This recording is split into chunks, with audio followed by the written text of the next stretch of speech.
여러분 안녕하십니까? 백만개미 한석우입니다. 9월 12일 이번 주 마지막 날인 금요일 시장 정리하겠습니다. 간밤에 뉴욕 시장의 3대 지수가 모두 하락을 하면서 마감을 했습니다. 시장이 특히 그 후반부부터 지수가 크게 이렇게 가라앉는 그런 모습을 보여서 내일 이제 미국 시장 열리지만 뭐 이렇게 큰 반등을 장담할 수는 없는 이제 그런 모습을 보이면서 끝냈습니다. 우리 시장은 오늘 좀 자율반등적 그런 성격을 띠면서 양시장이 그 출발부터 조금씩 상승하면서 이제 출발을 시작했습니다. 그런데 이제 코스피 시장은 이게 오전에는 이거 반짝 이렇게 반등하고 그냥 다시 주저앉는가 이런 생각이 들 정도로 굉장히 그 반등은 짧았고 다시 이제 지수가 뒷걸음질 치는 그런 모습을 보였었어요. 예, 그런데 개인의 그 순매수에 이제 기관이 처음에 그 방향을 잘 못 잡다가 기관이 이제 개인들의 그 매수 순매수에 같이 이제 보조를 맞추면서 지수는 상승 쪽으로 가닥을 잡았습니다. 그래서 오늘 외국인들이 5,206억 정도 코스피에서 순매도를 했고 기관은 2,387억 순매수를 했고 개인이 2,823억 순매수를 했습니다. 그 와중에 그 우리 연기금은 1,153억을 또 순매도를 했습니다. 예. 그다음에 그 오늘 지수는 3,125.76 어제보다 11.06포인트가 오른 상태로 끝났고요. 코스닥 시장 같은 경우는 하루 종일 그 기관은 이제 순매도를 계속 했어요. 그래서 근데 이제 특이한 게 오전에 좀 순매도 쪽에 있던 외국인들이 중간에 이게 매수 쪽으로 이렇게 바뀌면서 지수를 좀 끌어올리는 그런 모습을 보였습니다. 그래서 일부 이제 외국인들이 순매수 쪽으로 도니까 개인들이 일부 이제 거기다가 일부 물량을 좀 털어내는 그런 모습도 오늘 보여줬습니다. 그래서 코스닥에서는 외국인들이 1,178억을 순매수했고요. 개인은 215억 순매도, 기관도 816억 순매도를 하면서 끝냈고 지수는 1037.91포인트로 마감을 했습니다. 그래서 어제보다 0.32%가 오르는 그런 모습으로 시장을 마감을 했습니다. 특징을 좀 오늘 시장 보면은 역시 뭐 네이버 카카오 얘기를 안 할 수가 없죠. 이게 일단 하락을 멈췄다는 거.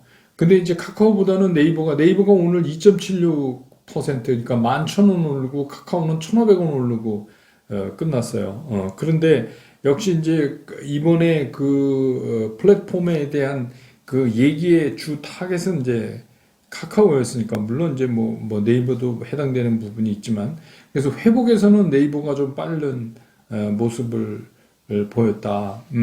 근데 이제 오늘 시장에서 의미는 그냥 이 두 플랫폼, 우리나라를 대표하는 플랫폼 회사가 일단 하락을 멈췄다는 데 의미를 둬야 될 거예요. 예, 그러니까 나중에 이제 제가 시장 설명할 때 자세히 또 말씀을 드릴게요.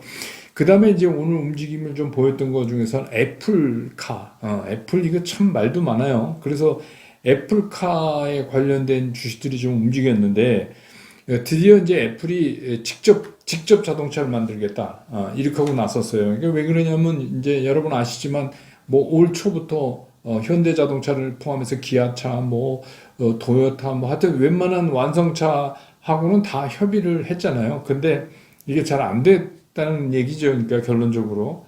이게 뭐 당연히 안 되죠. 이게 왜냐하면 이 자동차는 휴대폰이 아니죠. 애플이 좀 착각하고 있는 거죠. 애플이 그 시장에 뛰어들어서 상당히 어떤 그 위치를 물론 전기 자동차의 자율주행이지만 간다는 게 그렇게 쉬운 일이 아니죠. 왜냐하면 기존의 업체들이 많이 있기 때문에 휴대폰 사업하고는 조금 이제 결이 다르다 이런 생각이 드는데 급기야는 이제 그래서 야, 까짓 거 뭐 우리가 만들면 되지. 뭐 이렇게 이제 결론을 내린 것 같아요. 그래서 근데 이제 여기에 또 어떤 일이 있었냐면 블룸버그의 보도에 따르면 그 애플의 지금까지 자율주행 자동차를 그 담당하던 그 책임자가 포드로 이직을 했다고 그래요. 포드로 이직을 했대요. 그래서 애플 워치 담당자가 자율주행차 책임자로 임명이 됐다. 이런 얘기가 나왔습니다. 그러니까 이제 자율주행 쪽에 좀 방점을 많이 찍고 이렇게 하겠다. 이런 얘기 같아요. 근데 이렇게 되니까 이제 그 완성차, 세트 메이커보다는 부품 쪽에서 이제 움직임이 좀 빨라졌어요. 그래서 뭐 자율주행에 관련된 부품 업체들, 또 LG전자, 마그나하고 이제 조인트 벤처 만들었잖아요. 그러니까 이제 그런 것들이 오늘 좀 많이 움직이는, 그래서 이제 그렇게 되면 애플이 직접 자동차 만드니까 부품 사가야 되지 않겠냐, 뭐 이런 기대감으로 좀 올랐습니다. 그 다음에 이제 2차 전지, 여러분 아시지만 이제 에코 프로빔이 이제 2차 전지에서는 앞장서서 지금 분위기를 바꿔가고 있어요. 이게 양극재를 그 SK 이노베이션하고 10조, 뭐 몇 년에 걸쳐서지만 10조 수주 소식이 이제 전해졌잖아요. 그래서 이제 이게 상승을 견인하면서 SK 아이테크놀로지 같은 것도 많이 올랐어요. 이게 분리막 관련된 거죠. 이렇게 돼서 2차 전지에서 오히려 LG화학은 8,000원이 오늘 빠졌어요. 삼성 SDI는 겨우 1,000원 오르고 이노베이션은 3,000원 오르고 뭐 이렇게 돼서 그거보다는 오히려 소재 부품 쪽에 2차 전지 소재 부품 쪽에 종목들이 좀 움직임이 활발해지는 그런 모습을 보였습니다. 그리고 이제 여러분 아시지만 포스코하고 현대제철이 그 자동차용 강판 가격을 인상을 했죠. 톤당 5만 원 인상했다 그래요. 그래서 이제 그런 것들도 오늘 조금 비교적 그 주가가 오르는 그런 모습을 보였습니다. 그리고 이제 미국이 어저께 그 오후 들면서 툭 떨어졌어요. 그 두 가지 이유가 있는데, 하나는 그 이제 바이든 대통령이 그 백신 접종을 의무화하겠다 하는 거하고 처방 의약품에 대한 단가를 내리겠다. 이거는 이제 뭐 제약사에 좀 나쁘죠. 그러니까 그거하고 백신 접종 의무화 이 얘기, 이거는 뭐냐면 뭐 100인 이상의 그런 회사 법인들은 이거 맞아야 된다. 그래서 그 회사가 책임지고 맞춰라 뭐 이런 얘기입니다. 그리고 의료 종사자들은 100%다 맞아야 된다. 근데 이제 이게 우리 같으면 별로 이상하다고 안 느낄 텐데, 이게 미국은 이거를 강제화하기가 좀 그래요. 그래서 이제 이런 노조하고 갈등이 이 문제로 또 생길 것 같아서 그거는 이제 걱정하는 거고, 그 다음에 이제 또 채권 문제가 있어요. 요거는 제가 시장 설명할 때 좀 자세히 설명드릴게요. 그런 이제 두 가지 이유로 미국 시장도 오후장 가면서 이렇게 그냥 힘없이 푹 주저앉는 그런 모습을 보였고, 현대차가 이제 뭐 일부 조업 중단 얘기가 나오잖아요. 그 역시 이제 그 자동차용 반도체, 이게 이제 언제나 풀릴까 이게 걱정인데, 뭐 내년 되면 풀린다고 그러는데 글쎄요, 이게 수요가 점점 늘어나니까 갑자기 뭐 전기차 얘기해서, 여러분 그렇잖아요. 웬만하면 전기차로 바꾸게 생겼어요. 그래서 뭐 내년 후년 이렇게 가면서 가솔린차 끌고 다니면 되게 이상한 사람처럼 보일 것 같은 분위기잖아요. 분위기 자체가 뭐 비단 우리나라뿐만 아니라 전 세계적으로 이제 그러니까 그런 이제 수요가 많아질 거예요. 뭐 그러니까 뭐 자동차 10년 탄다 뭐 이런 개념이 아니라 일단은 전기차를 타야 된다, 이런 쪽으로 이제 바뀌는 것 같아요. 그래서 이 반도체 쇼테지 문제, 이거 이제 뭐 그래서 일부 조업했다는 소식이 전해졌고, 뭐 그래서 현대차 오늘 좀 빠졌고 뭐 그렇습니다. 이제 시장 얘기를 하죠. 그래도 오늘 이제 뭐 빠지는 게 멈춘 게 천만 다행이긴 하는데, 미국도 그렇고 우리나라도 그렇고 시장이 이게 지금 상황이 되게 어려워요. 그래서 뭐 핑계는 많아요. 미국 시장도 뭐 고용 지표가 어쩌고 뭐 이렇게 얘기를 하는데, 그래서 뭐 경기 둔화고 뭐 이런 얘기 하는데, 뭐 시장이 언제나 안 그랬습니까? 그런데 이제 그거는 이제 후행적으로 뭐 이유를 갖다 붙인 거고, 실제적으로 보면은 이게 시장을 끌고 갈 수 있는 무슨 그런 모멘텀이 없어요.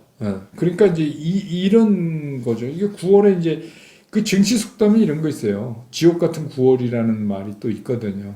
그래서 뭐 그 글로 가는 거 아닌가. 근데 뭐 우리 이제 백만개미에서 애초부터 이제 말씀을 드렸잖아요. 그래서 뭐 제가 9월은 횡스피다. 별거 없다. 그래서 많이 기다려야 될 가능성이 있다. 그리고 이제 뭐 두 가지, 환율하고 완전 접종률의 여부에 따라서 이제 실적하고 좀 맞물렸을 때 시장이 한번 나올 수 있다, 이런 말씀을 드렸는데, 유럽 중앙은행 ECB가 기준금리를 동결했어요. 0% 그대로. 근데 하나 이제 우리가 좀 주의 깊게 봐야 되는 게 뭐냐면, 그 자산 매입 속도를 좀 조절을 했어요. 그러니까 매월 800억 유로씩 그 사주던 거를 최대 700억 유로로. 그 얘기는 무슨 얘기냐 하면 이게 이제 미국의 테이퍼링에도 적지 않은 영향을 미칠 거예요. 이게 이제 뭐냐면 그 아주 강력한 인플레이션 때문에 지금 그러는 거잖아요. 그래서 이런 이제 일이 있었고 이것도 별로 시장에 뭐 유쾌한 소식 아니잖아요. 그 다음에 또 한 가지 이제 아까 말씀드렸던 채권 얘기인데 어제 그 미국 그 장중에 오후에 그 채권 입찰이 있었잖아요. 30년 국채 30년 물짜리. 근데 이게 1년 2개월 만에 최고의 경쟁률이 나왔어요. 그 이게 뭐예요? 최고의 경쟁률 채권이 채권을 사려고 하는 사람이 많이 왔다는 거예요. 채권을 그러니까 채권을 선호하는 사람이 많았다. 그래서 이게 2.21 정도 2.21대 1 정도 생각했는데 이게 2.49 대 1 이렇게 됐어요. 그러니까 그만큼 30년 만기짜리 채권을 살려는 사람들이 많았다. 그래서 이거 경쟁 입찰이 아니에요. 그래서 이제 수익률이 결정되는데 예상은 한 1.928 이 정도를 이제 예측을 했어요. 30년물 공개 입찰에서. 근데 실제로 그 수익률이 1.91 이렇게 떨어졌어요. 그러니까 어제 이제 그 미국 시장에서도 10년 만기 국채 금리가 1.29 뭐 이렇게 떨어졌잖아요. 다시 1.3 밑으로. 그 얘기 뭐냐면 채권 수익률이 떨어졌다는 건 채권 가격이 올랐다는 얘기입니다. 여러분 여러 차례 제가 브런치 카페에서도 그렇고 설명드렸죠. 채권 수익률하고 채권 가격은 이렇게 반대에 있다. 그래서 이제 수익률이 예상을 1.928 했는데 1.91이 됐어요. 그러니까 수익률이 더 떨어졌다는 얘기는 뭐예요? 채권값이 강세였다 이런 얘기입니다. 그러니까 이런 것들이 여러분 그 채권으로 돈이 가면 주식시장이 좋을 수가 없잖아요. 하나는 뭐 비교적 안전자산, 하나는 위험자산 이렇게 본다면 아주 기초적인 거죠. 그런 것들이 지금 그러니까 시장에 있는 여러 가지 상황들이 그렇게 썩 시장에 유리하고 유쾌하게 이렇게 진행되고 있지 않다. 이 말씀을 이제 드리는 거예요. 근데 이제 어제 그런 일이 있으면서 오후에 미국 3대 지수가 다 힘 한 번 못 쓰고 그냥 축 이렇게 빠지는 그런 모습을 보였습니다. 그 이제 아까 말씀드렸던 바이든 대통령 얘기하고 이 두 가지 문제 때문에. 그리고 이제 또 미국이 안고 있는 또 하나의 문제가 있어요. 뭐냐면 국가부채 문제예요. 이거 지금 표면에 잘 안 나오는데 이거 이제 또 이게 숨어져 있는 거예요. 이제 국회 열렸으니까 이제 하는데 이거 뭐 잘못하면 미국 또 이제 디폴트 나서 공무원 봉급 못 주고 뭐 이 상태로 가야 이건 제가 지난번에 한번 말씀드렸죠. 이 부채는 민주당 공화당을 떠나갖고 어떤 의원도 앞장서서 이거 하자고 얘기 못 해요. 왜냐하면 나쁜 의원이 되니까 이미지가. 그러니까 이제 이거는 마지막 막다른 길까지 가야 그래서 막 공무원들 급여를 못 주는 막 이런 사태까지 벌어져야 이제 이게 마지못해 해결되는 과거에도 그랬잖아요. 이제 그런 문제가 하나 또 남아 있는데 아직은 표면화되지 않았지만 이것도 우리가 좀 신경을 써야 돼요. 그러니까 전체를 정리해 보면 어떠냐면 이 시장을 상승으로 다시 그 견인해 갈 수 있는 강력한 모멘텀이 없는 거예요. 그 얘기는 고생 좀 하게 생겼다. 이 얘기랑 똑같은 거 아니에요. 그래서 제가 이제 계속 여러분한테 우리가 참을인자 세 개인데 이제 하나 썼습니다. 이런 말씀드리고 계속 길게 보셔야 되고 기다려야 되고 이런 말씀을 드리는 게 뭐냐면 이 상황이 안 좋다. 그러니까 오늘처럼 뭐 0.3% 이상 이렇게 조금 오른 거 이거는 우리가 이걸 반등의 영역으로 봐야지 뭐 이렇게 해서 이제 뭐 지수상으로 뭐 3,100이 하단이고 이런 얘기 할 수가 없어요. 제가 이번 시장을 지수로 보면 큰일 난다고 계속 말씀드렸죠. 이번 시장은 지수를 가지고 저점을 판단하면 실수합니다. 그게 아니라 시장을 에워싸고 있는 이런 상황적 변화가 어떻게 우리한테 기대할 수 있는 쪽으로 옮겨지느냐를 체크를 해야 될 거예요. 그래서 이제 전체적인 시장은 그러고요. 그 안에 이제 우리가 또 이번에 겪었던 이제 그 카카오 네이버 얘기를 좀 해야 될 것 같아요. 이게 카카오 네이버는 왜 그러냐면 여러분이 많이 가지고 계시니까. 그런데 카카오 네이버가 이제 오늘 뭐 의미가 있다면 하락을 멈춰서 이렇게 돌려 세웠다. 그러니까 이틀 뭐 급하게 이게 떨어졌으니까 뭐 그럴 수 있죠. 그렇다고 해서 이제부터 이 이제 플랫폼 기업이 한 차례 이 난리를 치고 이제 끝내고 이제 상승을 하느냐 이렇게 볼 수가 과연 있느냐?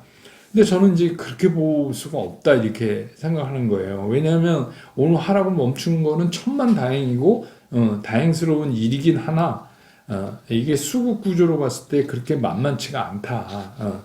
이유를 제가 이제 한 세 가지로 정리해서 말씀을 드릴게요. 첫 번째 뭐냐면 수급 구조가 지금 꼬여 있어요. 왜 그러냐면 지금 그 얘기 나오고 외국인들이 무지무지하게 공매도를 갖다 때려버렸잖아요. 그러니까 이 공매도 물량을 받아내야 되는데 공매도라는 게 뭡니까? 공매도가 높은 가격에 팔아서 밑에 내려와서 쇼커버를 해서 사놓아야 그래야 이제 마진이 생기는 거 아니에요. 쉽게 얘기하면 15만 원에 팔아서 뭐 12만 원에 사놓아야 3만 원 남는 거 아닙니까? 그런 거죠. 그런데 지금 매수가 보통 강력하지 않으면 근데 이제 이런 것들은 잠재적 수요이기 때문에 예를 들어서 빠질 거라고 생각했는데 네이버 카카오가 막 돌아서서 막 올라가면 이제 이거는 어떻게 해요? 빨리 겁나니까 빨리 쇼커버를 해야죠. 쇼커버는 결국 뭐죠? 매수니까 그때 의외로 강하게 나갈 수는 있어요. 근데 이제 문제는 뭐냐면 이 공매도 물량 때문에 만만치가 않을 거라는 거예요. 이거를 다 그럼 공매도는 이제 계속 팔 거고 짬만 나면. 왜냐하면 이게 전쟁이나 마찬가지잖아요. 이 사람들은 빠져야지 돈을 버는 거니까. 그런 문제가 하나가 있고 수급이 꼬인 게 그래서 단기간에 이렇게 확 돌려세우기는 어렵다. 그 다음에 최근에 이제 갑자기 증시에 예언자가 많이 나타났어요. 그래서 내가 카카오 네이버 이제 얘네들은 플랫폼 기업은 안 된다고 얘기하지 않았느냐. 근데 저는 이제 입증할 수 없기 때문에 기억이 잘 안 나는데 아무튼 그랬다고 그러는 사람들이 이제 갑자기 많아졌어요.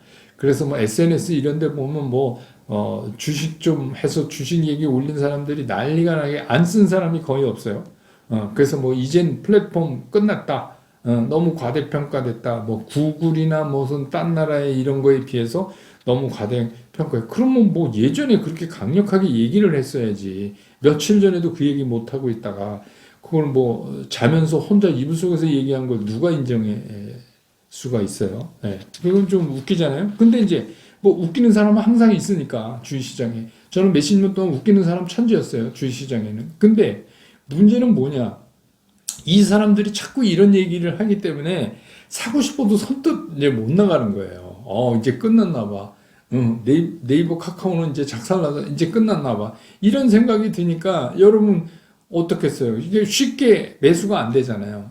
이제 그래서 요새 갑자기 이제 플랫폼 기업은 끝나고 이 제2의 이쪽으로 가야 된다. 이제 그런 사람들이 난리도 아닙니다. 갑자기 이것저것 들고 나와서 그게 된다고 그런 사람이 있어요. 이럴 때마다 이런 큰 사건이 있고 이럴 때마다 저는 이제 그런 걸 느껴요. 꼭 사이비 종교 같이 그런 사람들 문제는 이제 그런 거예요.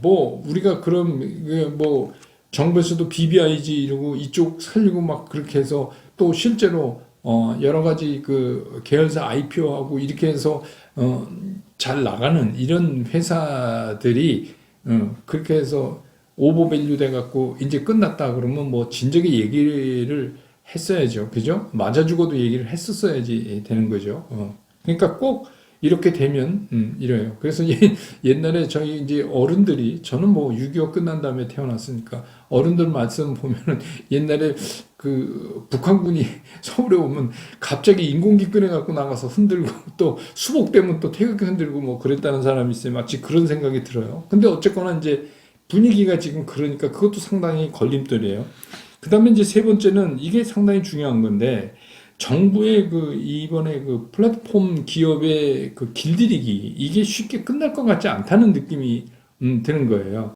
그래도 여기서 이제 주가가 하락을 답답하지만 답답한 마음에 여러분 소신 있으면 이제 가격에서는 보초병 정도 이렇게 보내서 사보는 것도 괜찮다고 많이 사시는 얘기 아니고 보초병 보내서 그런 의미로 이거를 이제 받아들이고 이제 카카오 네이버는 앞으로 어떻게 흘러가는지 우리가 조금 더 연구를 해볼 필요가 있어요. 그러니까 오늘 일단 반등을 했으니까 여기서 이제 옆으로 어떤 형태로 밀려나가면서 이 공간을 메꿀 건지. 예. 근데 이제 오늘 보니까 개파락한 거에 대한 복구치고는 굉장히 약해요. 그러니까 아직은 좀 불안스럽다. 이런 생각이 듭니다. 그래서 전체적인 시장도 그렇고 이번 주에 우리가 이제 한번 도를 갑자기 맞은 플랫폼 기업도 그렇고 시장은 그냥 이런 상태다. 그렇기 때문에 우리 시장은 제가 보기엔 다음 주에 시장 흐름을 한번 보고 나서 결정해야 될 거지만 잘못하면 이게 추석 연휴 뒤로 미뤄질 수도 있다. 그러니까 진짜 길게 보는 아주 마음가짐을 가지시고 시장을 보시는 게 훨씬 나은 것 같다. 그런 생각이 듭니다. 그러니까 주말에는 이 주식시장 잊어버리세요. 슬꼰생 그거 여러분 아시죠? 모르시는 분이 있어서 제가 이쪽에 좀 연결되는 그거를 좀 올려놓고 누르면 이렇게 가실 수 있게요. 뭐 한번 해보죠. 그 슬콘생에 들어가서 제가 요즘 우리 그 백만개미 당원 여러분이나 주식 투자하는 분들 심정 같아갖고 아주 옛날 노래 하나 올려놨어요. 그러니까 그거 좀 보시고 그래서 주말에는 여러분이 뭐 걱정하신다고 주식시장이 바뀔 게 하나도 없습니다. 그러니까 좀 리프레시하게 주식시장 좀 잊고 그렇게 해서 좀 멘탈 관리를 하세요. 그리고 이제 브런치 카페는 ADR, 그러니까 DR, 그러니까 주식 예탁 증서에 대해서 설명을 해드리겠습니다. 이것도 여러분 좀 알아놓으셔야 돼요. 그러니까 그 부분에 대해서 제가 이제 뭐 매매하는 방법이니 이런 거 해서 좀 말씀을 드리도록 하겠습니다. 그러니까 이번 주는 진짜 여러분 힘든 한 주간이었는데 잘 견디셨습니다. 그러니까 주말 잘 보내시고요. 전 내일은 얼굴 못 뵈니까 월요일날 시장 끝난 다음에 정리해서 다시 여러분 곁으로 돌아오겠습니다. 여러분 주말 잘 보내십시오. 고맙습니다.